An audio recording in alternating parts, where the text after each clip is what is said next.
পশ্চিমবঙ্গ তথা বাংলা একসময় ভারতবর্ষের সবচেয়ে সমৃদ্ধ ও ধনী রাজ্য ছিল। আজ ৬৪ লক্ষ কোটি টাকা দেনার দায়ে ডুবছে পশ্চিমবঙ্গ, যা প্রতি মানুষ পিছু হিসাব করলে পশ্চিমবঙ্গের প্রতিটি মানুষের মাথায় আজ ৬০,০০০ টাকারও বেশি দেনা রয়েছে। সপ্তদশ ও অষ্টদশ শতকে এই বাংলা বাণিজ্য ও বস্ত্রশিল্প জগতে সারা বিশ্ববিখ্যাত হলেও আজ বাংলার এমন খারাপ অবস্থা, বন্ধ হয়ে গিয়েছে বহু কলকারখানা। আজ বাংলা থেকে মুখ ফিরিয়ে নিয়েছে বহু বড় বড় সংস্থা। এক সময়ে ভারতের এই রাজধানী বাংলায় বেশিরভাগ ব্যবসা ছিল, আজ সেখানে কোনো কোম্পানি যেতে চাইছে না।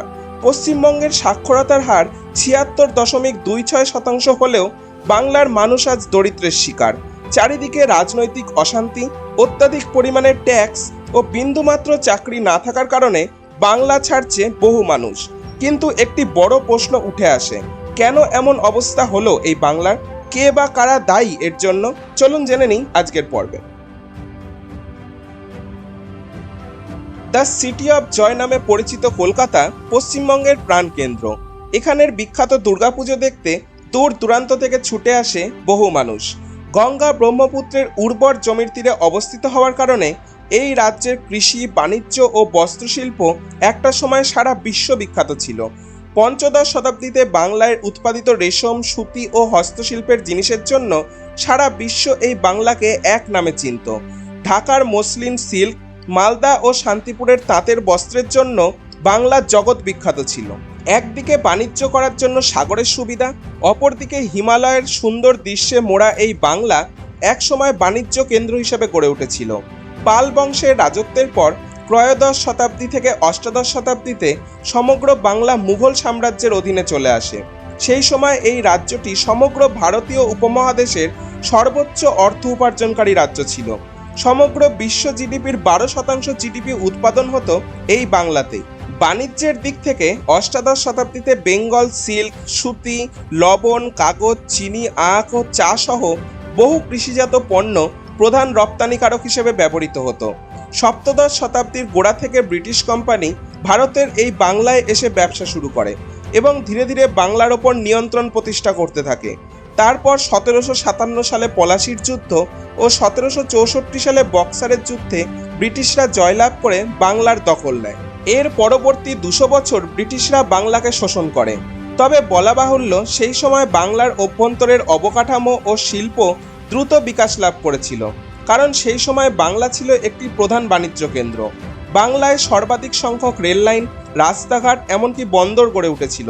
যদিও এই উন্নতি বাংলার জন্য ছিল না, ব্রিটিশরা কিভাবে দ্রুত বাংলাকে লুট করবে এটাই ছিল আসল কারণ। তৎকালীন সময়ে ব্রিটিশরা বাংলা থেকে সুতি, রেশম জাতীয় কাঁচামাল তাদের কারখানায় পাঠাতো, যাতে বাংলার অর্থনীতি নয়, তাদের অর্থনীতি উন্নত ও লাভবান হয়। সেই কারণে ব্রিটিশরা এই কাঁচামাল দ্রুত পরিবহনের জন্য বাংলার অবকাঠামোর উন্নতিতেও অর্থ ব্যয় করে। সেই সময় তৈরি হওয়া কলকাতা বন্দর ব্রিটিশ ভারতের বৃহত্তম সমুদ্র বন্দর ছিল। এমনকি ব্রিটেনের টেক্সটাইল শিল্পের উন্নতির জন্য ব্রিটিশরা ভারতের শিল্পের ওপর অনেক বিধিনিষেধ আরোপ করে। এই সমস্ত কারণে সেই সময় সবথেকে বেশি ক্ষতিগ্রস্ত হয়েছিল বাংলার তাঁত বস্ত্র শিল্প। এর কিছু বছর পর 1768 ও 1769 সালে বাংলা বিহারে অনাবৃষ্টির কারণে বাংলায় ভয়াবহ দুর্ভিক্ষ দেখা যায়, যা 76-এর মন্বন্তর হিসেবে পরিচিত ছিল। তারপরই আরও এক বাধা হয়ে দাঁড়ায় দ্বিতীয় বিশ্বযুদ্ধ। দ্বিতীয় বিশ্বযুদ্ধ চলাকালীন ব্রিটিশ তাদের সেনাবাহিনীতে প্রচুর পরিমাণে খাদ্য সরবরাহ করত বাংলা থেকেই, যার ফলে বাংলার বাজারে অত্যাধিক পরিমাণে মুদ্রাস্ফীতি বেড়ে গিয়ে 1943 সালে আবারও বাংলায় মহা দুর্ভিক্ষ দেখা যায়, যার ফলে প্রায় 3 লক্ষেরও বেশি মানুষ অনাহারে মারা যায়। এরপর ব্রিটিশদের ডিভাইড অ্যান্ড রুল পলিসির মাধ্যমে বাংলার হিন্দু ও মুসলমানের মধ্যে ধর্মীয় বিভাজন সৃষ্টি করে 1947 সালে বাংলা সহ গোটা দেশকে 2 ভাগে ভাগ করে দেয়, যার মধ্যে পূর্ব মুসলিম অধ্যুষিত অঞ্চলকে পূর্ব পাকিস্তান এবং পশ্চিমে হিন্দু অধ্যুষিত অংশকে পশ্চিমবঙ্গ বলে আখ্যা দেওয়া হয়। এই বিভক্তির কারণে বাংলার বস্ত্রশিল্পকে এক বড় ধরনের ক্ষতির সম্মুখীন হতে হয়, কারণ 75% কাঁচামাল চলে যায় পূর্ব পাকিস্তানে। ব্রিটিশ শাসনের অবসানের পরও বাংলায় বড় ধরনের শিল্পপতন শুরু হয়। 1962 সালে ভারত ও চীনের মধ্যে যুদ্ধ শুরু হয়।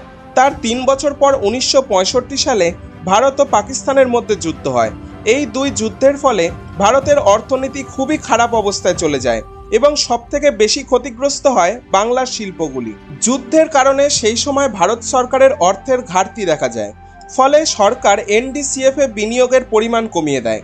এনডিসিএফ এর অর্থ হলো সরকার দেশের ফিক্সড অ্যাসেটের ওপর বিনিয়োগ করে, যার ফলে আগামী সময়ে দেশের সামগ্রিক উৎপাদনশীলতা ও অর্থনীতি বৃদ্ধি পায়।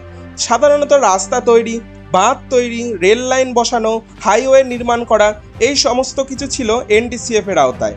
যথাযথভাবে এনডিসিএফ এ বিনিয়োগের পরিমাণ কমে আসায় বাংলায় গড়ে ওঠা শিল্পগুলিও বিপদের মুখে পড়ে। ধরুন, সরকার যদি রেলে বিনিয়োগ কমিয়ে দেয়, সেই ক্ষেত্রে রেলে ব্যবহৃত হওয়া কোচ, ইঞ্জিন, লাইন উৎপাদনকারী বেসরকারি শিল্পগুলিও ক্ষতিগ্রস্ত হবে। সেই সময় বেশিরভাগ ইঞ্জিনিয়ারিং শিল্প এই বাংলাতেই গড়ে উঠেছিল। স্বাধীনতার পর থেকে 1967 সাল অবধি বাংলায় কংগ্রেস শাসন চললেও 1967 সালে প্রথমবার বাংলায় অকংগ্রেস সরকার গঠিত হয়, যা ইউনাইটেড ফ্রন্ট নামে পরিচিত ছিল। এই ইউনাইটেড ফ্রন্ট স্থানীয় কিছু দল ও জাতীয় কমিউনিস্ট পার্টি একত্রিত হয়ে তৈরি করেছিল। এই ইউনাইটেড ফ্রন্ট ও দেশের সেই সময়ের বর্তমান সরকার কংগ্রেসের মধ্যে মতবিরোধ বাঁধে। সেই সময় কংগ্রেস সমস্ত বেসরকারি কোম্পানিকে সমর্থন করত, যাতে দেশের শিল্পের উন্নতি ঘটে।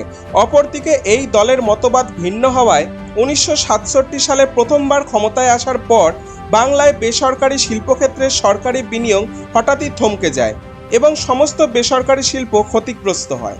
এছাড়াও সেই সময় সমাজবাদী সরকার দ্বারা প্রভাবিত কর্মীদের সাথে বিভিন্ন কারণ নিয়ে বেসরকারি কোম্পানির অশান্তি লেগেই থাকতো। এর ফলে বহু কোম্পানি সেই সময় বন্ধ হয়ে যায়।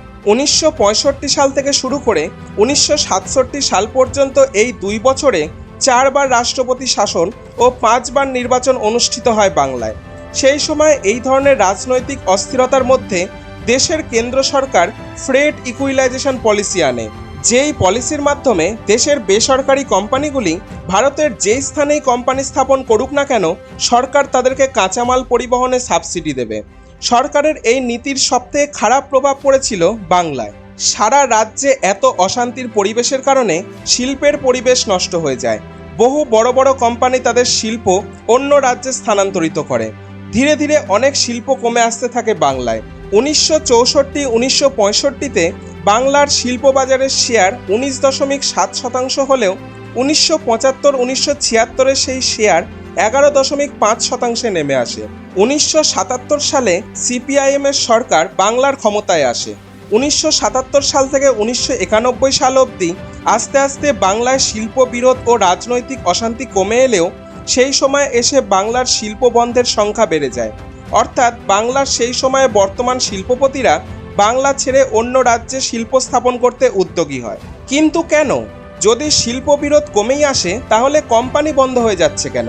আসলে 1978 সালে সিপিআইএম এর সরকার একটি নতুন শিল্প নীতি আনে, যার মাধ্যমে সরকার ঘোষণা করে তারা বড় শিল্প ও বিদেশি শিল্পে বিনিয়োগ কমিয়ে ছোট ব্যবসা ও পাবলিক সেক্টর কোম্পানিকে প্রমোট করবে।